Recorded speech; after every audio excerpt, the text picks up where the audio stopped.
കുറച്ച് മാറി. പിന്നെ കല്യാണം കഴിച്ച് വിടുന്നതിൽ വിഷമം ഉണ്ടായിരുന്നു. പിന്നെ അത് മാറിയിട്ട് എപ്പോഴാണെന്നറിയോ, ഇപ്പോൾ ഡാൻസ് ക്ലാസ് ഞങ്ങളുടെ വീടിൻ്റെ തൊട്ടടുത്താണ് തുടങ്ങിയത്. അപ്പോൾ അങ്ങനെയൊക്കെ തുടങ്ങിയപ്പോഴത്തേക്കും ഒരുപാട് ഹാപ്പിയായി. കാര്യം എന്നെ കാണാമല്ലോ, അങ്ങനെ അവൾക്ക് ആ വീട്ടിൽ നിന്ന് ഇറങ്ങി ഓടി വരാമല്ലോ.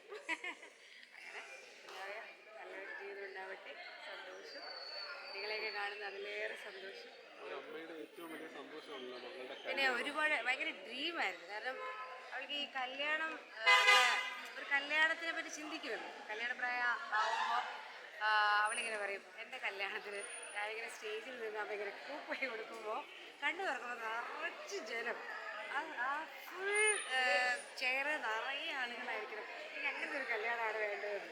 കാരണം അവർക്ക് തന്നെ അറിയാം, ഞങ്ങൾ മൂവാറ്റുപുഴയിൽ ട്രിവാൻഡ്രത്ത് വന്നിട്ട് 30 കൊല്ലമായി. അങ്ങനെ ഇങ്ങനെ സൂപ്പർ ഡാൻസ് 2004 അമൃത സൂപ്പർ ഡാൻസറിലൂടെ വന്ന് അങ്ങനെ ഈ മീഡിയയിൽ വന്നു. മീഡിയയിൽ വന്ന് അങ്ങനെ എന്താ പറയുക, ഈ ഒരു ഡ്രീമായിരുന്നു കല്യാണം ഇങ്ങനെ ആയിരിക്കണം. പിന്നെ ഞാനെപ്പോഴും, ഞങ്ങൾ ക്രിസ്ത്യൻസാണ്, പക്ഷെ ഞാനെപ്പോഴും പറയും, അവളെ ഒരു കല്യാണം കഴിക്കണമെങ്കിൽ ഒരു ഹിന്ദു ചക്കര കല്യാണം കഴിച്ചാൽ മതി, എങ്ങനെയെങ്കിലും ഒരു ഹിന്ദു ചക്കര കണ്ടെത്തണമെന്ന് ഞാൻ പറയാറുണ്ട്. കാരണം എനിക്കിങ്ങനെ ഹിന്ദു കല്യാണം ഭയങ്കര ഇഷ്ടമാണ്, സദ്യ ഇഷ്ടമാണ്, പിന്നെ അവരുടെ ഈ ചടങ്ങുകളൊക്കെ ഇഷ്ടമാണ്. ഞാൻ ക്രിസ്ത്യനാണെങ്കിൽ എനിക്കറിയാം, കാരണം എൻ്റെ ഫ്രണ്ട്സിൻ്റെ ഹിന്ദുസാണ്, അവരെ കണ്ടിട്ടായിരിക്കും എനിക്കത് ഭയങ്കര ഇഷ്ടമായിരുന്നതാണ്. അതുപോലെ വന്നൊരു ഹിന്ദു ചക്കനെ കിട്ടി, ഹിന്ദു കല്യാണം നടന്നു. പിന്നെ ഒരുപാട് ഡ്രീം ഉണ്ടായിരുന്നു. അതെല്ലാം ഇത് സക്സസ് ആയ വലിയൊരു ദിവസമാണ്. ഒരിക്കലും പ്രതീക്ഷിച്ചിട്ടില്ല, ഇത്രയും ജനം വരുമെന്ന് ഒരിക്കലും ഞാൻ പ്രതീക്ഷിച്ചിട്ടില്ല. എനിക്കിത് നിറഞ്ഞു കണ്ടപ്പോൾ എനിക്ക് അറിയില്ല എങ്ങനെ അതിനെപ്പറ്റി പറയേണ്ടതെന്ന്, ഒരു എക്സ്പ്ലനേഷൻ എങ്ങനെ വരണമെന്ന് എനിക്കറിയില്ല. എനിക്കതിന് നമ്മൾ 1 to 3,000 എന്ന നമ്പർ ഇട്ടിട്ടുണ്ടെങ്കിൽ 1 to 3,000 ആൾക്കാർ വന്നിട്ടുണ്ട് കല്യാണം. അത് എങ്ങനെയാ ദൈവത്തിന് നമ്മൾ മാത്രം ഹാപ്പിയായി.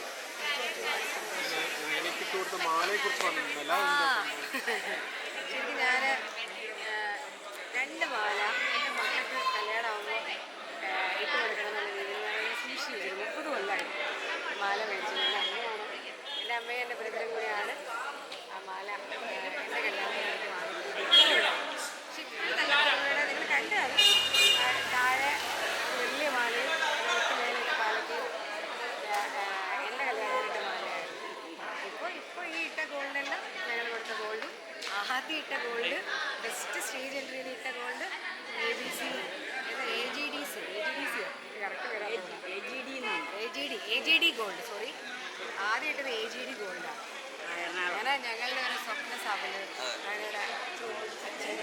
വിഷമമുണ്ടോ? വിഷമമില്ലായെങ്കില്ല നല്ല ഹാപ്പിയാണ്. കാരണം നമ്മൾ അടിപൊളി വൈബല്ല വെച്ചേക്കുന്നതല്ല, നമ്മൾ കരഞ്ഞോണ്ട് കാര്യമില്ലല്ലോ. അങ്ങനെയല്ല, ഹാപ്പി അല്ലേ. ഇനി നമുക്ക് വിഷമം വരണേന്ന് പറഞ്ഞാൽ നാളെ ആയിരിക്കും, 3rd ഡേ മുതൽ. നാളെ അവരിവിടെ കാണുമല്ലോ, നമ്മളിപ്പോൾ കുറച്ച് കഴിഞ്ഞ് കാണും. പക്ഷെ 3rd ഡേ മുതൽ ആ ആളുടെ പ്രസൻസ് അവിടെ ഇല്ലായ്മ.